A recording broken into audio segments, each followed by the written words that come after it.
बेटा यहाँ पे ये क्वेश्चन दिया हुआ है C0 plus C1, C1 plus C2, C2 plus C3 से Cn माइनस 1 प्लस Cn, ये प्रोडक्ट में है और नीचे C1 C2 से Cn का प्रोडक्ट है। और यहाँ पे C1 मतलब ये बाइनोमियल कोफिशिएंट्स है, तो ऊपर अपर इंडेक्स नहीं लिखा है बट वो n ही है, अंडरस्टूड है, मतलब CR का मतलब NCR होगा।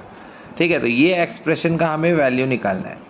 अब देखो यहाँ पे दो टाइप के फॉर्मूले यूज़ करने हैं। पहला फॉर्मूला NCR और NCR माइनस 1 का सम बेटा n+1 CR होता है। जैसे R को अगर आपने 1 रखा तो NC1 प्लस NC0 क्या हो जाएगा n+1 C1।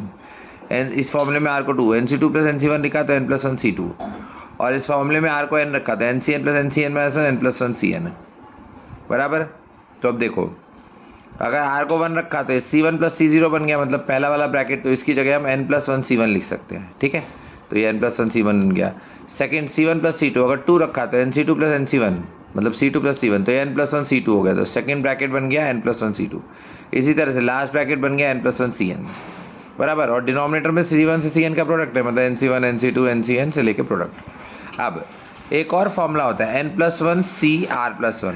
अगर दोनों का रेशो ले, अपर सब्सक्रिप्ट और लोअर, इसका अपर वैल्यू और लोअर वैल्यू होता है n+1/r+1, तो यहाँ पे एक एक कम हो जाता है, तो NCR बराबर। तो n+1 C1 को इस फॉर्मूले से कैसे लिखते हैं, n+1/1 अलग कर दिया तो NC0, n+1 और 2 का रेशो अलग ले लो, n+1/2 तो NC1, n+1/3 तो NC2, ऐसे ऐसे चलता रहेगा। लास्ट टर्म के लिए n+1/n तो NCn-1 बराबर। नीचे NC1 NC2 से NCn का प्रोडक्ट है, तो अब NC1 का टर्म कैंसिल, NC2 का टर्म कैंसिल, आगे NC3 भी आएगा, है ना, और NCn-1 भी कैंसिल, खाली NCn बचता है। और NCn का वैल्यू हमको पता है, इसकी वैल्यू 1 होती है, क्योंकि यहाँ पे R और N सेम है, तो NCn की वैल्यू 1 होती है, मतलब ये तो इसको 1 लिख सकते हैं। तो अपने पास टर्म्स क्या बचे, और इधर NC0 बच गया ऊपर।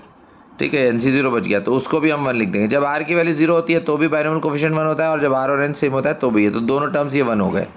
तो अब देखो ये बचे n+1/1, n+1/2, n+1/3, n+1/n, total n terms लिखे हुए हैं, तो हर टर्म में n+1 आएगा, मतलब n+1n हो गया, और डिनोमिनेटर में 1 2 3 से लेके n का प्रोडक्ट, मतलब नीचे हमारे पास क्या आ गया n फैक्टोरियल। तो ये हमारा आंसर बनता है n+1n/n फैक्टोरियल।